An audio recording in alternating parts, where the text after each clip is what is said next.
നിവിന്റെ ഒരു പടം ഇപ്പൊ ഷൂട്ട് വളരെ പെട്ടെന്ന് ഇമ്മീഡിയറ്റ് സ്റ്റാർട്ട് ചെയ്തതാണ് ഗരുഡന്റെ ഡയറക്ടർ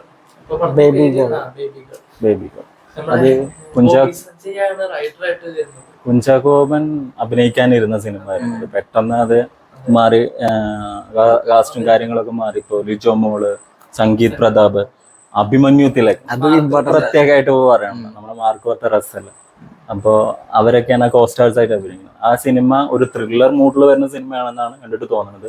അതിന്റെ പോസ്റ്റേഴ്സും സ്റ്റിൽസ് ഒക്കെ കാണുമ്പോൾ ഒരു പോലീസ് പടം മാതിരി തോന്നുന്നുണ്ട് കണ്ടിട്ട്. ഇപ്പൊ കൂടുതലായിട്ട് അറിയില്ല. ഇല്ല, അഭിമന്യു തിലകന്റെ ഒരു അത് ലുക്കും വന്നിട്ടുണ്ടായിരുന്നു, പോലീസുകാരന്റെ മാതിരി ഇട്ടിട്ടുണ്ടായിരുന്നു. വളരെ ഇമ്മീഡിയറ്റ് ഷൂട്ട് സ്റ്റാർട്ട് ചെയ്ത പടം ഷൂട്ട് സ്റ്റാർട്ട് ചെയ്തിട്ടുണ്ട്. വളരെ ഇമ്മീഡിയറ്റ് ആയിരുന്നു. നമ്മളത് നിവിനാണ് പടത്തിൽ വരുന്ന കാര്യം നമ്മള് അപ്ലൈ പിന്നെ മാജിക് ഫ്രണ്ട്സിന്റെ പടമാണ്.